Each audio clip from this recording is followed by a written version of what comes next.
రసవాద వైద్య మిత్రులు మరియు ఇతరమైన జ్యువెలరీ షాప్స్ సంబంధించిన అలైస్ తయారీలో భాగంగా అందరికీ నమస్కారం. ఈ రసవాదము మరియు జ్యువెలరీ షాప్ అలైస్ ఎక్స్పెరిమెంట్స్లో భాగంగా తయారు చేసేది ఈరోజు అసలు గంధకము ఎటువంటి విధానంలో మనకి ఎర్రటి నీరు అవుతుంది. గంధకము తైలము కాదు, తయారీ చేసేది ఏంటంటే గంధకం తైలము కాదు, గంధకం యొక్క వేరే ఏమీ కాదు, గంధకం యొక్క నీరు ఇది రెడ్గా ఉంటుంది. ఇది ఏం చేస్తుందో చూద్దాం. ఇప్పుడు నేను చూపించబోయేది ఏంటంటే గంధకమును ఒక లిక్విడ్లో వేసాను. ఈ లిక్విడ్ని మనం మరగబెడితే క్రమంగా పసుపచ్చగా అక్కడ నుండి మెల్లిగా ఎర్రటి ఒక నీరు మనకి వస్తుంది. ఈ నీరు ఇది పార్ట్ 1 కాబట్టి ఈ పార్ట్ 1లో మీకు ఆ నీరు వరకు చూపిస్తాను. నీరు ఏం చేస్తుందో కూడా చూపిస్తాను. ఇంకా దాని మీద పార్ట్ 2లో మిగతా ఎక్స్పెరిమెంట్స్ ఏమైనా ఉంటే పార్ట్ 2లో పెడతాను. ప్రతి ఒక్కరు తెలుసుకోండి, గంధకము అనేది రసవాద వైద్యులకు చాలా అద్భుతమైన ఇంపార్టెంట్ వస్తువు. గంధకం లేనిదే అసలు రసవాదము లేదు ఒక రకంగా చెప్పాలంటే. ఎందుకంటే మనం తాళకం తీసుకున్న, మనిషిలు తీసుకున్న, ఇంగ్లీకం తీసుకున్న అందులో గంధకం ఒక పార్ట్గా ఉండి తీరుతుంది. అది లేకుండా మనకి ఏమీ కాదు. కాబట్టి ఫస్ట్ గంధకాన్ని అయితే ఈ గంధకం ఏం చేస్తుందంటే మెటల్స్ని చెడగొడుతుంది. అందువల్ల ఇందులో ఉండే విషాన్ని తీసి దీన్ని మెటల్స్ని బాగు చేసే విధంగా మార్చాలి. అంటే గంధకాన్ని రాగి మీద కానీ వెండి మీద కానీ కొద్దిగా వేడి చేసి వేసినప్పుడు పొగపోకుండా చక్కగా బంగారు రంగు తిరగాలి. అది గోల్డ్ లాగా పైన లేయరు తయారు చేయగలగాలి. అట్లాంటి గంధకం మాత్రమే మనకి పనికి వస్తుంది. ఈ గంధకము రెడ్ సల్ఫైడ్ ఆఫ్ సల్ఫర్ అంటాం దీన్ని. ఇది రెడ్ సల్ఫైడ్ ఆఫ్ సల్ఫర్. ఎర్రటి వాటర్ వస్తుంది. ఏమాత్రము మనకి వాటర్ ఏమీ ఇప్పుడు చాలామంది గంధకాన్ని రకరకాలుగా నూనెల్లో ఉడకబెట్టి నూనెలు చేస్తారు, ఆయిల్ చేస్తారు. కొంతమంది ఇంకా కెమికల్స్ వేసిన తర్వాత అది ఆయిల్ అవుతుంది. అలా కొంతమంది మైనింగ్ చేస్తారు. కొంతమంది ఇవన్నీ కూడా మన ఛానల్లో ఉన్నాయి. మైనింగ్ చేశాను నేను, అలా చేసి ఇలా చేశారు. రకరకాలుగా ఎర్ర గంధకం చేస్తాను నేను, తెల్ల గంధకం చేస్తాను, అన్ని ఫార్ములా ఉన్నాయి. నేను చేసినవన్నీ కూడా ఇందులో పెట్టా.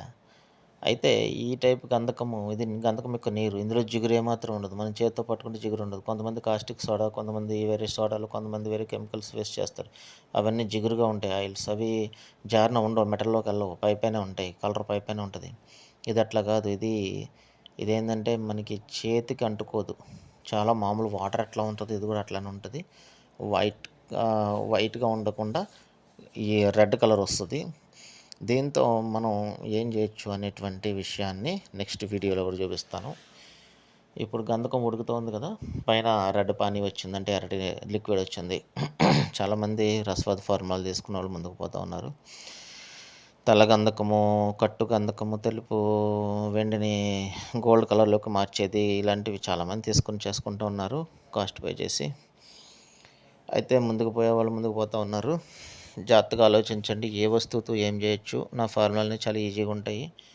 చూడండి, రెడ్గా మారింది, కేవలం ఉడకబెడితే రెడ్గా మారింది. ఇందులో మూలికలు ఏమీ పడవు, చాలా ఈజీ ఫార్ములా ఇది. ఈ ఎర్రటి నీరు, ఇది నూనెలాగా ఉండదు, నీరు. దీన్ని వడపోస్తుందని చూడండి, ప్యూర్ మన వాటర్ ఎట్లా ఉంటుందో అట్లానే ఉంటుంది. దీని నుంచి తెలివైన వాడు తయారు చేసుకోగలరు. ఎందుకంటే ఏది ఏం చేస్తుందో చాలామంది తెలియదు. అసలు ఏ వస్తువులు కలిపితే ఏమవుతాయి, వస్తువులను ముందు ఏ విధంగా శుద్ధీకరించుకోవాలి, అన్నీ కూడా ఏమీ కూడా లేకుండా చాలామంది వాదన చేస్తూ ఉన్నారు. వాళ్ళు నష్టపోతూ ఉన్నారు. గురువు లేని విద్య గుడ్డి విద్య. ఎవరికి వాడు ఎక్స్పెరిమెంట్ చేసుకుంటే అది ఎప్పటికీ సాధ్యమయ్యే పని కాదు. కాబట్టి నేను ఆన్లైన్లో కూడా డైరెక్ట్గా మీకు ఫార్ములాలు అందుబాటులో ఉంచాను. కాబట్టి కొంత కాస్ట్ పే చేసి ఆ ఫార్ములాలు తీసుకుంటే మీరు దాని నుండి ముందుకు పోనీకి మీకు సమయం ఆదా అవుతుంది. ఎన్నో సంవత్సరాలు కష్టపడాల్సిన పని లేదు, డబ్బులు ఎక్కువ కష్టపెట్టుకోవాల్సిన పని లేదు. రెండవది, ఇప్పుడు ఎర్రగా వచ్చింది, ఇది ఆరెంజ్ కలర్ వాటర్ వస్తుంది. వాటర్ ఇది చేత్తో పట్టుకున్న ఏం కాదు, నీళ్ళలా ఉంటుంది, జిగురు ఉండదు. ఇది మెటల్‌లోనికి జారణ ఉంటుందా? ఉండదా? అనేది కూడా లాస్ట్‌లో చూపిస్తాను. దీని మీద పని తెలిసినవాడు అంటే ఈజిప్ట్‌లో ఉండే ఆల్కెమీ అంటే రసవాదము మిగతా రసవాదముల్లో చాలా గొప్పగా దీన్ని వర్ణిస్తారు. ఇది చాలా ముఖ్యమైనటువంటిది. ఎర్రటి రంగు మీరు చూడొచ్చు. ఒక రకంగా చెప్పాలంటే ఆరెంజ్ కలర్, ప్యూర్ రెడ్ కూడా కాదు, ఆరెంజ్ కలర్ అనమాట. ఈ ఆయిలు వెండిని నల్లబరచదు, గోల్డ్ కలర్ ఇస్తుంది. అలాగే నేను ఇప్పుడు వాడింది పచ్చి గంధకం వాడాను. ఇలా కాకుండా దీన్ని కట్టుకొని గంధకము దీంట్లో వాడితే మీరు దాన్నే వెండి మీద వేస్తే సరిపోతుంది. కలరు ప్రూఫ్ అన్నీ ఇస్తుంది.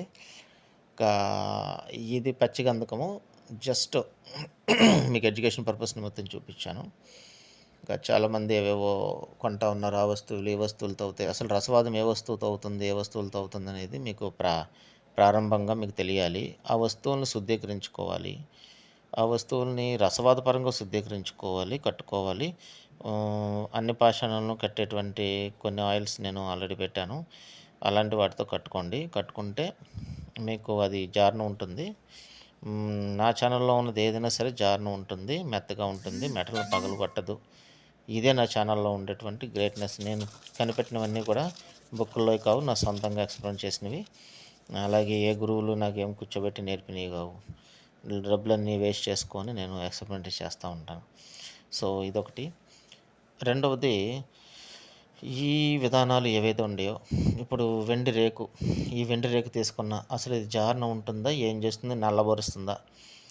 చూడండి, వెండి రేకుని దాంట్లో ఏమీ చేయాలి, జస్ట్ ముంచితే కలర్ ఎలా మారుతుందో చూడండి. కేవలం కలరే కాదు, దీన్ని స్టెబిలైజ్ చేస్తే అంటే గంధకం కట్టుకుంటే ఇది మీకు క్లియర్ వర్క్.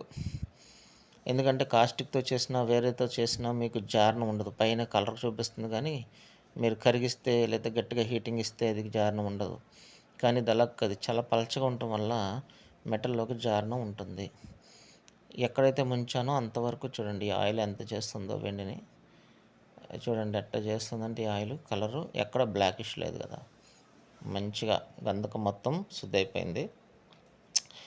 ఈ వెండి రేకు మీద ఎందుకు చూడాలి అంటే గంధకం శుద్ధి అయిందో లేదో తెలుసుకోనికి చూడాలి.